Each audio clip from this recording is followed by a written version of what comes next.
So you may remember a while ago, I did a little dub comparison of the Castle of Cagliostro, as released by the manga dub, and the one released by Streamline. I had it off of Netflix, so I don't have a physical copy of it. Today, I figured I would try to do another Miyazaki masterpiece by comparing the Warriors of the Wind to Nausicaa of the Valley of the Wind. I always keep thinking it's supposed to be winds for both titles.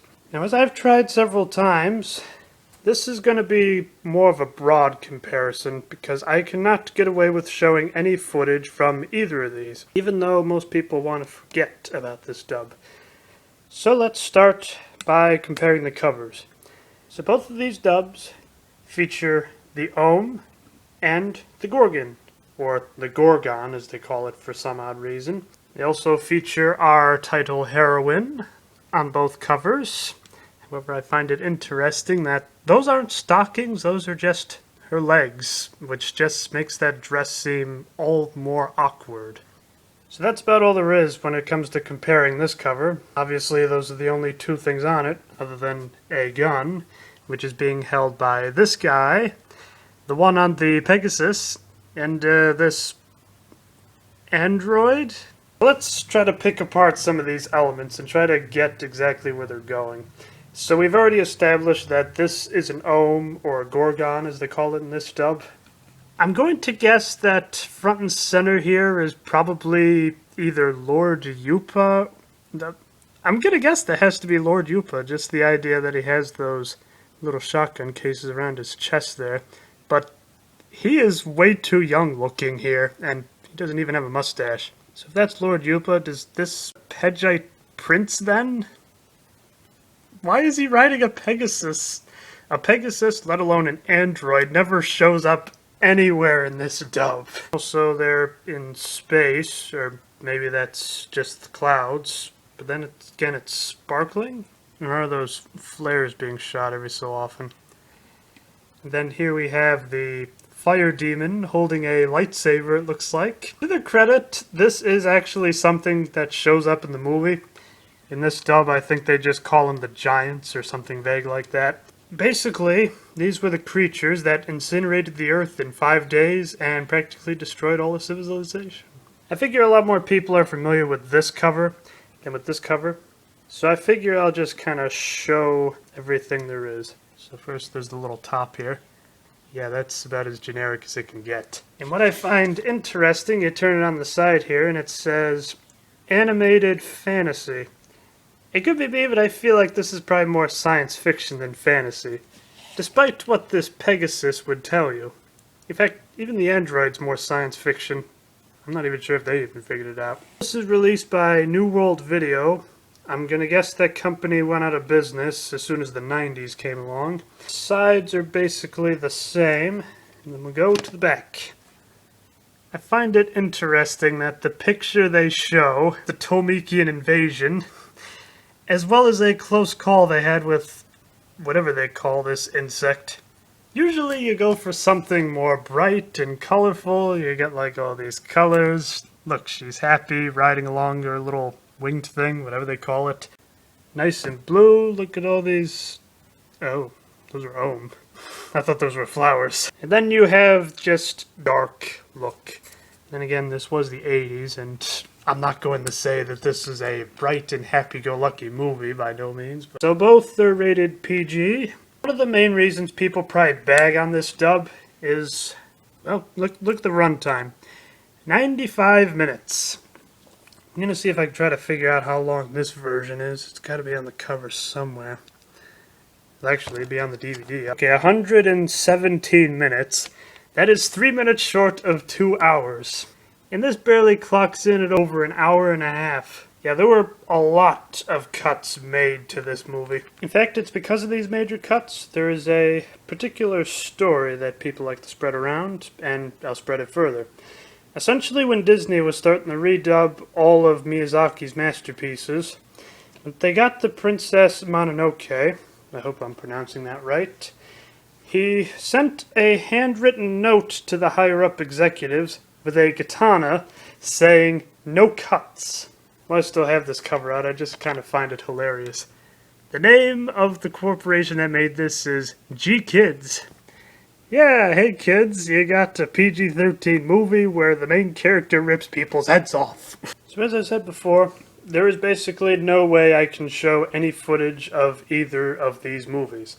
However, I figured now I'll try to give a broad idea about how different they are. This is all going off of memory, so a few details might get kind of blurred. The beginning of both of these movies is practically identical. Obviously, this one is a little bit in higher quality, as this version came out in 1985 as opposed to 2001 offhand, I forget. Obviously, the voices have been changed. You don't have Patrick Stewart in this version, and you don't have, well, actually, they don't name any of the voice actors in this version. I find that kind of sad. I mean, they probably had to go in there several weeks to get everything right. And even then, a few people think that they got it wrong anyway, but that's probably more the problem of the script than the actor or the actress. The next difference is the name of the main character. Obviously, in this one, she is called Princess Nausicaa. In this version, they call her Princess Zandra. Now, I don't know exactly, but I have a feeling that this is because of copyright issues.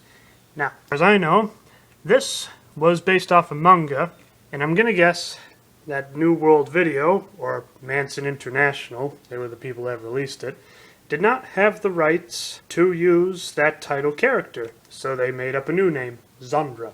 Interestingly enough, a very similar thing happened to the castle of Cagliostro.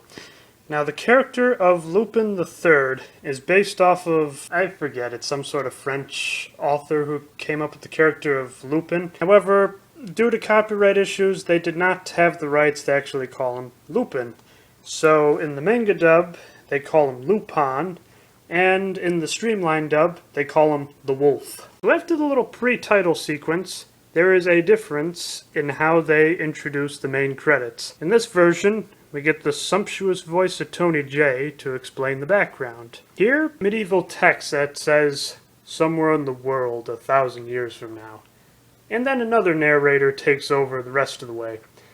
Now what's interesting is that this version does not have the opening credits. Well, in some capacity anyway. In this version, there are several pictures that go by kind of describing the events that the narrator went through here. And that is how they played the credits out. However, in addition to that, there's also little bits of animation that play with the credits. For this dub, they have those same bits of animation, but they completely took out not only the kanji characters, but the names of who voiced each character. And then after that, it's followed by Warriors of the Wind. While in this version, it just starts right up with Princess Nausicaa, right after Tony J's doing his epic narration. Now let's see, I believe right after that, that's where we get our first major cut. Nausicaa comes upon an ohm shell and starts to examine it, and then eventually gets an eye out of it. In this version, Zandra finds the shell and then immediately picks up the eye and lifts it right over her head. Then after that, I believe she sees a distress signal. Yeah, Lord Yupa sends up a flare, and both Nausicaa and Zandra go to investigate after hearing massive gunfire. Now what's interesting is how they both respond to it. I believe Nausicaa, she shoots a flare to basically say, "Help is on the way." Well, in this version, she shoots a bullet at the Gorgon, because that's what they call it in this dub. And then you begin the epic chase sequence. Interestingly enough, both have very similar sentiments. Both really marvel at the beauty of the Gorgon and the Ohm. However, I feel like Princess Zandra is a little more grounded, basically saying, "Wow, that thing is beautiful. But we don't have time to sightsee now, we gotta save someone." And then both give very similar instructions to Lord Yupa. Get upwind of it, whatever that means. And then after that, they both meet for the first time. What's interesting is that this scene is unaltered in terms of animation, but in terms of the dub, this one makes a little more sense. Essentially, after a little conversation, Nausicaa tells Lord Yupa about a secret project that she's been working on. While here, Zandra's more interested in hearing about Lord Yupa's adventures. This makes a lot of sense because in this version, she has a plant room full of poisonous plants, but she was able to cultivate it in such a way that it's healthy. However, here, that scene is completely cut out. So I'm going to guess that was more than intentional, that they changed the dialogue around there. Let me see, what else did I cover in my video? I believe after that it was kind of the attack, the air battle between the Pegite and the Tomikians. What's interesting is that in this version, they were going to Pegite, while in this version, they're going to Tomikia. I have a feeling if I saw the sub, it might make a little more sense, but for me, this makes more sense. I mean, obviously, they want to go back to Tomikia, get some more troops. We try to figure out how to awaken the fire demon and so on, as opposed to going into known enemy territory where there is a hit out on them, and their ships aren't really that well built, which is what I find interesting. I think that was about all I covered in the little video I had. If you're interested, I'll post a little link to my Vimeo account. There you can actually see the footage, as well as me basically saying what I've said here, plus or minus a few little details. Well, I hope you enjoyed, and who knows, maybe I'll actually be able to show footage to you someday. But I hope that this gets the point across. Until next time, keep having fun.